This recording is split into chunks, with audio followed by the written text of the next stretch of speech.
Welcome to Spotify's fourth quarter 2018 financial results question and answer session. A copy of the company's shareholder letter, issued pre-market open today, is available on the investor relations website, investors.spotify.com.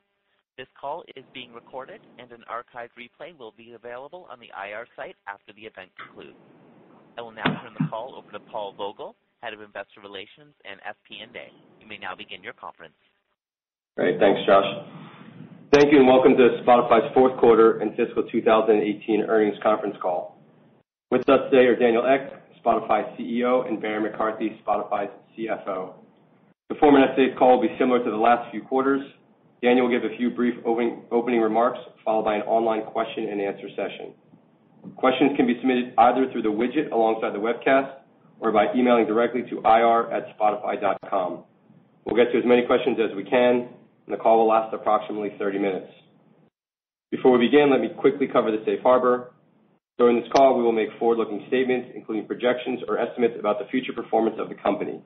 These statements are based on current expectations and assumptions that are subject to risks and uncertainties.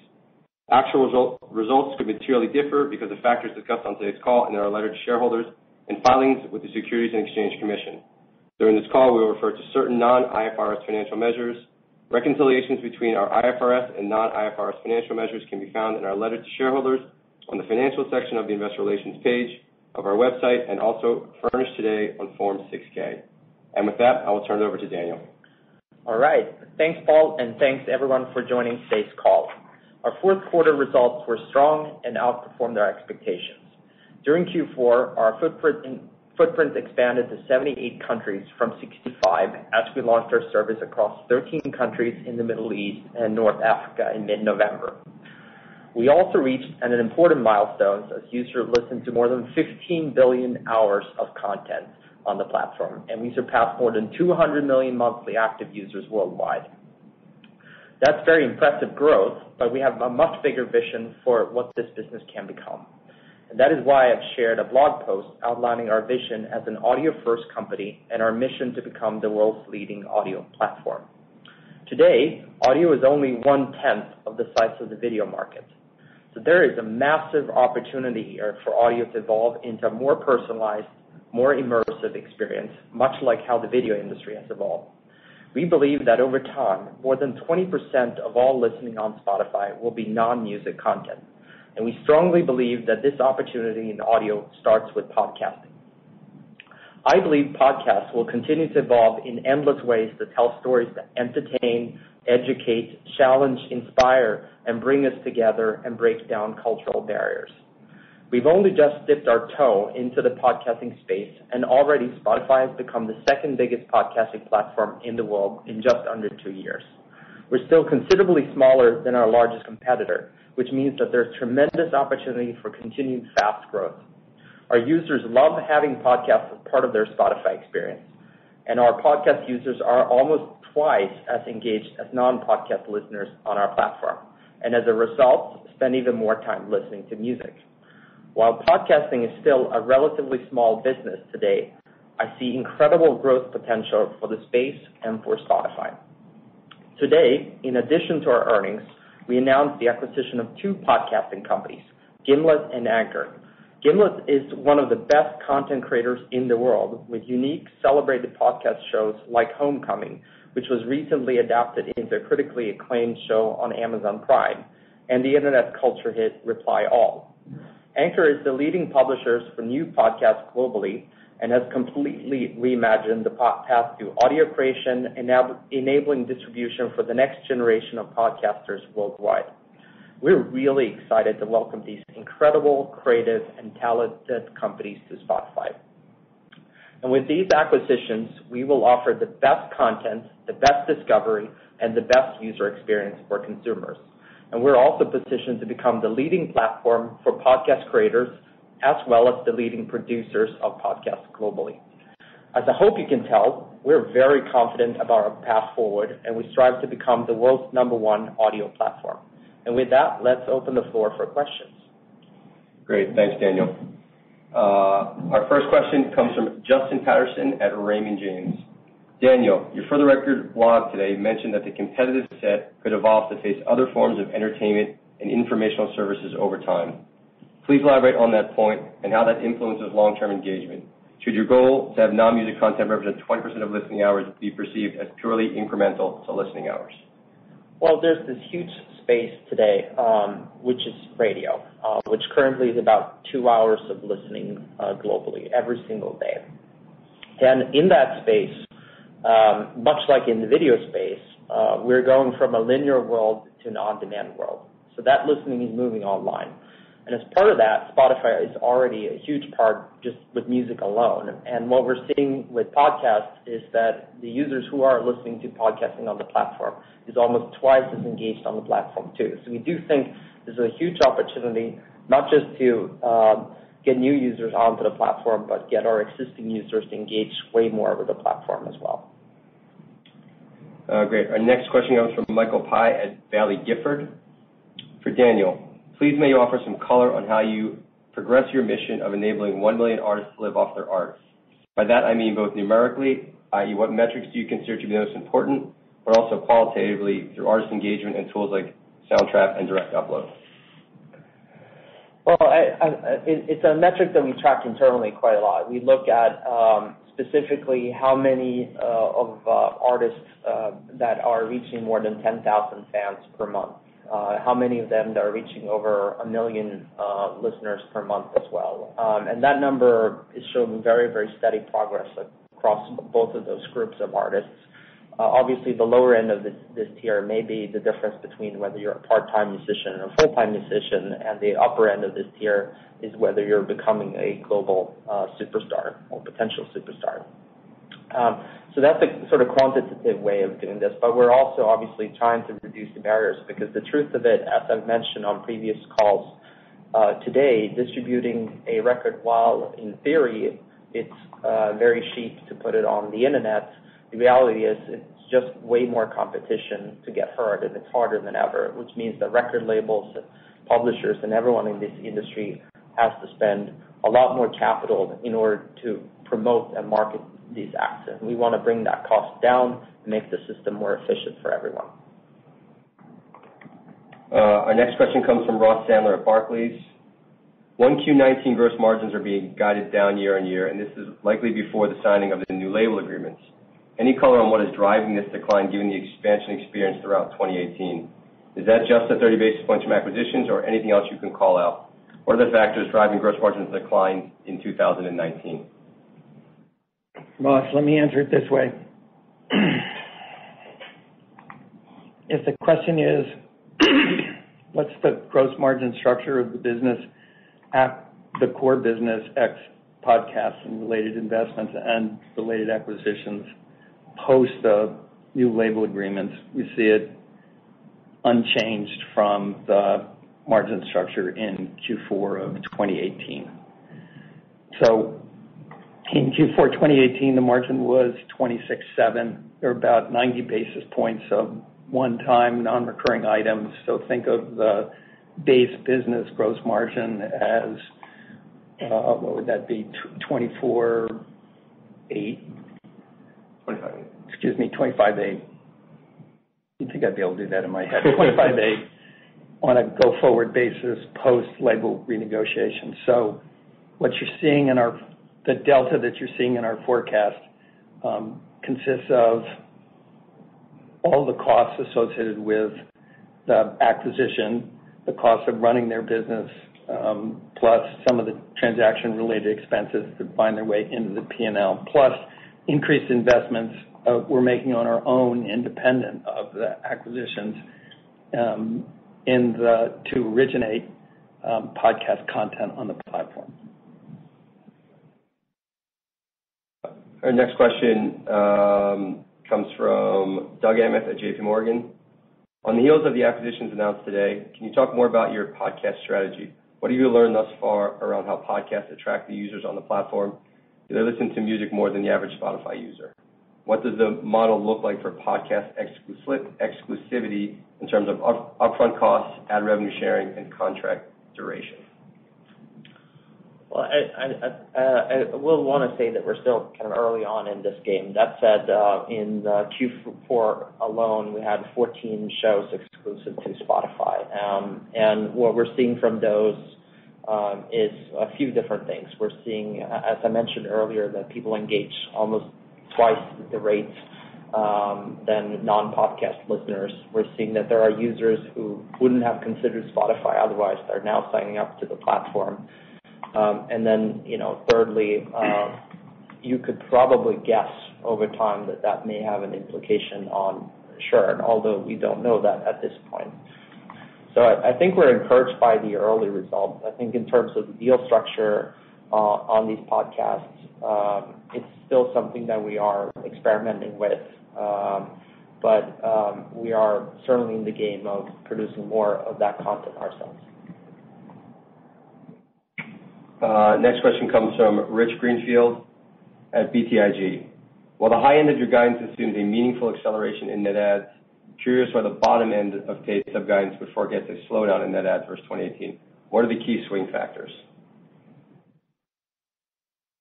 We have Rich, there are two objectives in giving guidance. One is to help you understand where we think the business is going to land, and the other is defensive.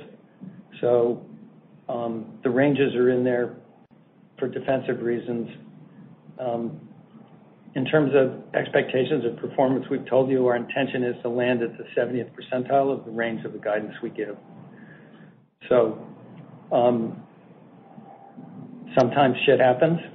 When that happens, we might end up at the bottom end of the range. It's not likely. It's not the expected outcome, but it could. And so we build it into a forecast. Our next question comes from Anthony DiClemente at Evercore ISI.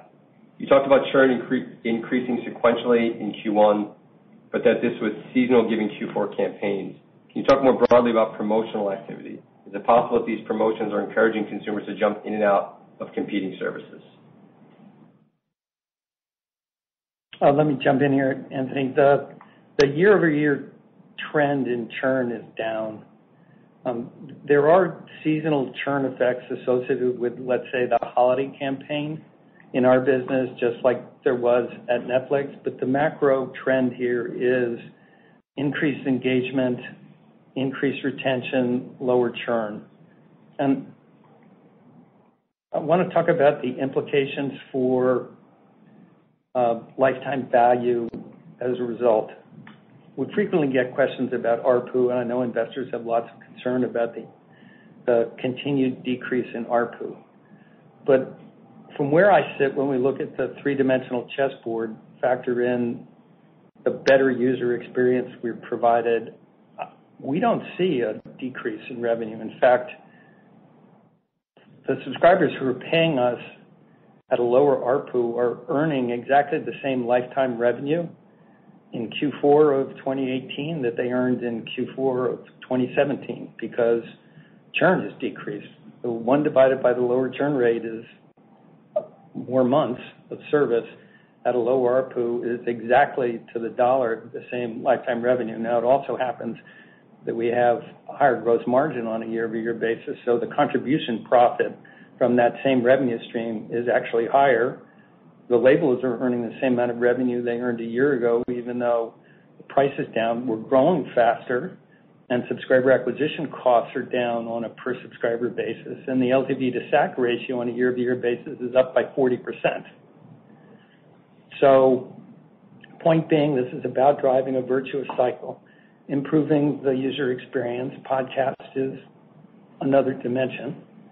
And driving more lifetime value and driving more profit as a consequence by investing in the user experience. Great. Our next question comes from Matt Thornton at SunTrust. Any color on early impact from the Samsung partnership, the Google Home promotion, student plan bundle, et cetera? How prominent will new distribution partners and promotions be going forward? Well, as we said during our Investor Day, ubiquity and being on all platforms is an important part of the Spotify strategy. We're already on over 500 different devices, including, of course, TV screens, voice speakers, cars, etc. So it's a hugely important part for us to try to do those types of partnerships. I can say that with the breadth of partnerships that we have, that I can single out any of those partnerships over time. That said, Samsung obviously remains a very important partner to us, as does Amazon and Google and others in the space.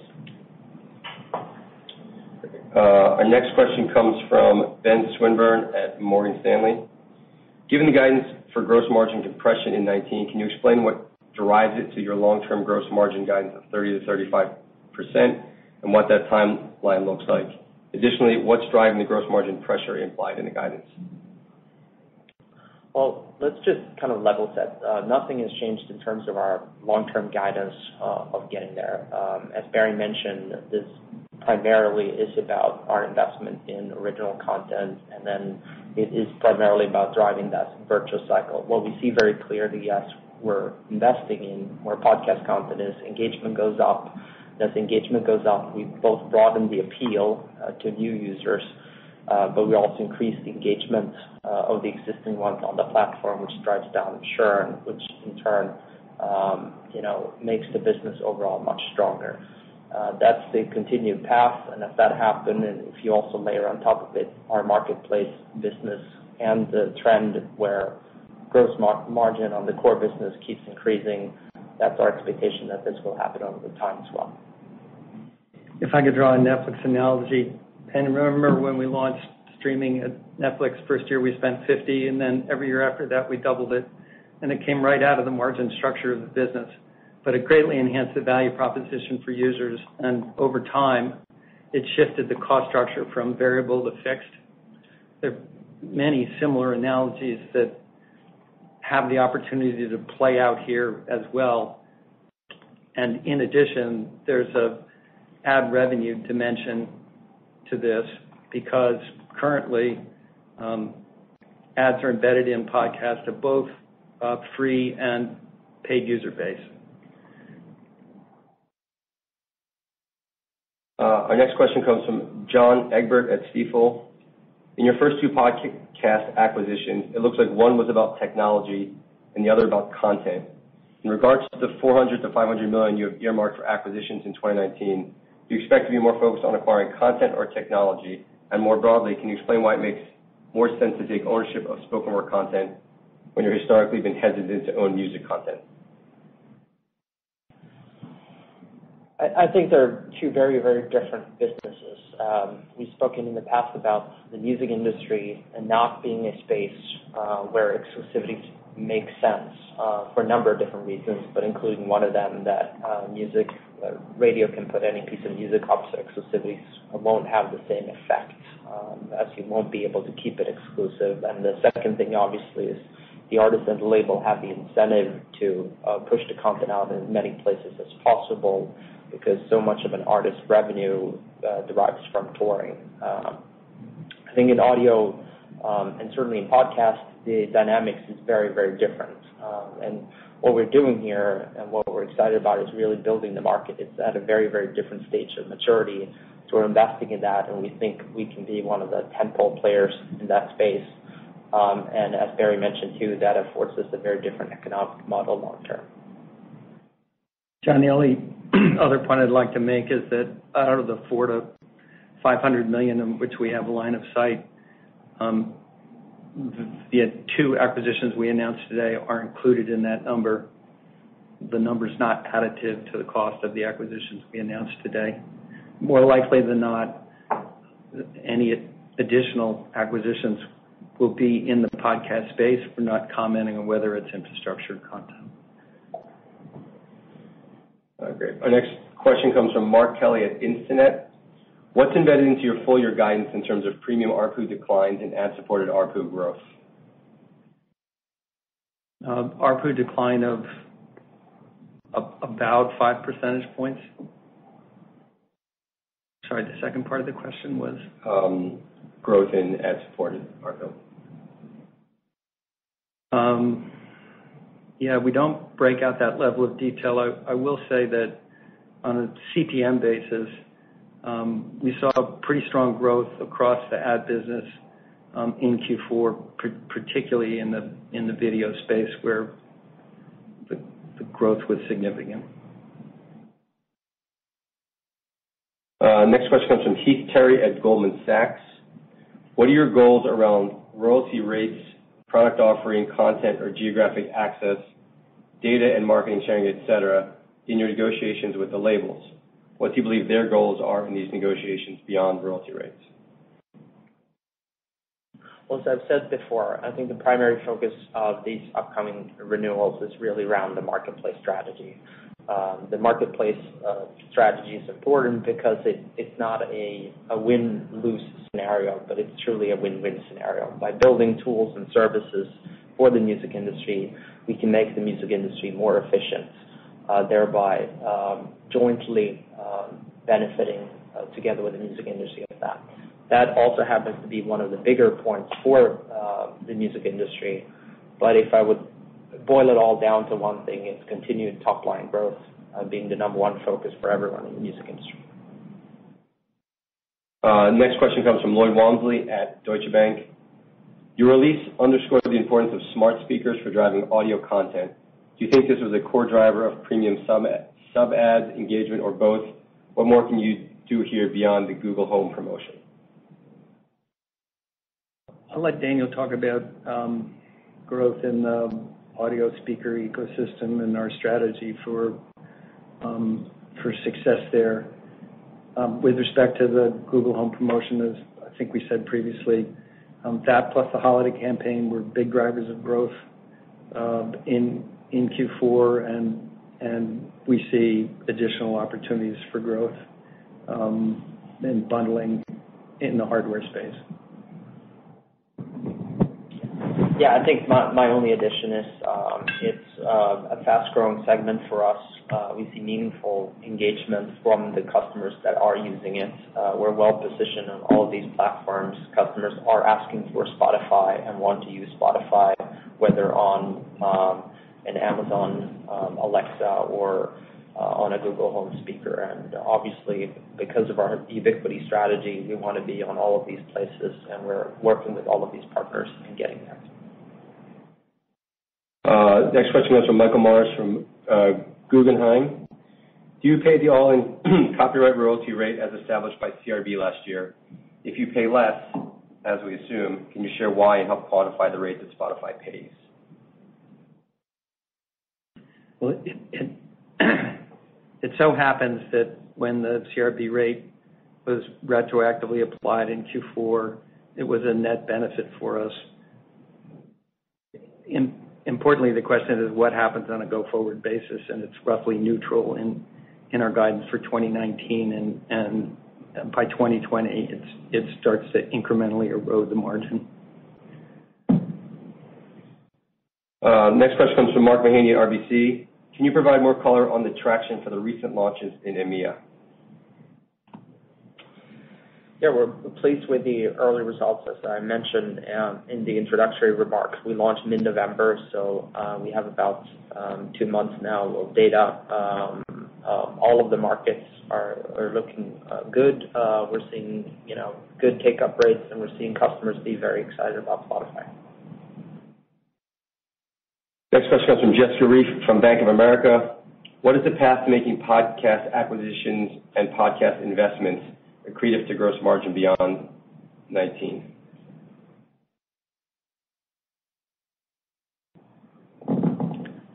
Having great content is the long and the short of it. If we can drive a virtuous cycle, we'll win. If we can't, we won't. And virtuous cycle means investing in content that people engage in, seeing overall engagement increase. As a result of the increased engagement, they find more value, so they stay longer, so retention's up, churn's down. Because they're excited, they tell more friends about the service, so your mix of paid versus free acquisition shifts in favor of free, so your subscriber acquisition cost goes down.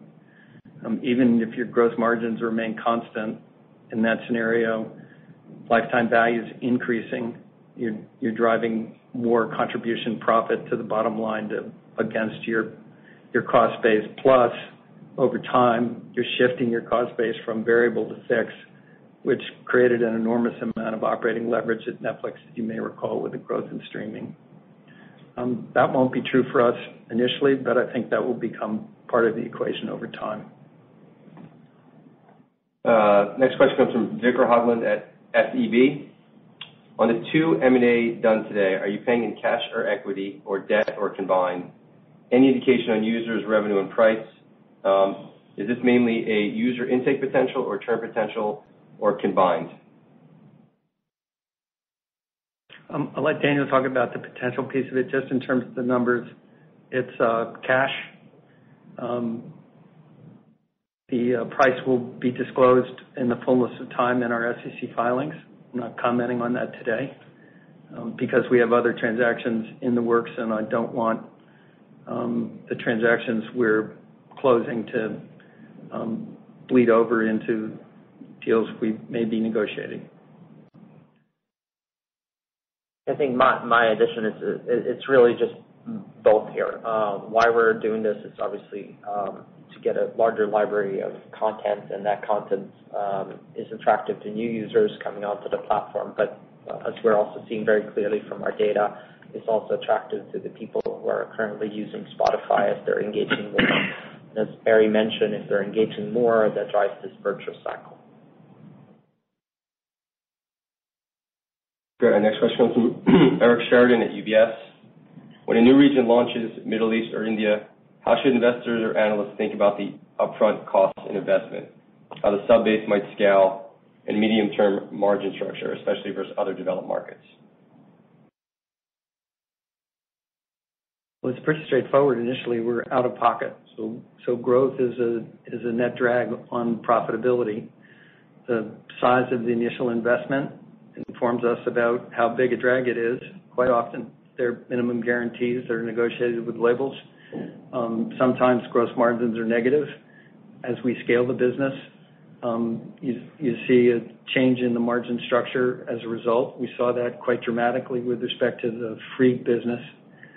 This past quarter, the investor letter talks about the significant growth in gross margin resulted from scaling of the free user base.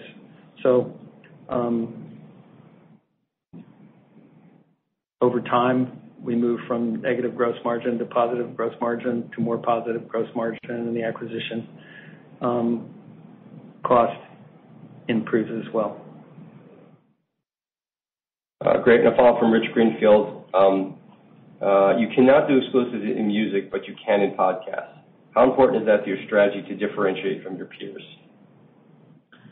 Exclusives is definitely an important part of our strategy. Just to be very clear, though, the goal is to not with Gimlet nor with Anchor to make any of their existing content exclusive, but to focus on the content that we're developing at Spotify and make more exclusive deals going forward. Next question comes from Maria Ripps at Canaccord. Does India's heightened focus on promoting a homegrown tech industry change your view on how you approach that market? Is there anything in that new set of rules that would require you to change your normal practices if you do launch in the market in the near term? We obviously investigate and look at a lot of different factors when we're evaluating which markets we're launching in. Specifically related to the Indian market, I think we're seeing it's a very healthy ecosystem of both homegrown players but also international players being successful in the marketplace when it comes to other sectors. As such, and combined with the level of user interest that we're seeing for the Spotify brand, makes us feel comfortable that we have a good chance of being a very, very strong player in the Indian market. We'll take a couple more questions. Next one from Matt C. at Melvin Capital. Can you drive faster sub growth by increasing sales and marketing spend? Sales and marketing was down in Q4. In other words, how should we think about sales and marketing? Is efficiency holding up? Is that a huge lever for user and sub growth?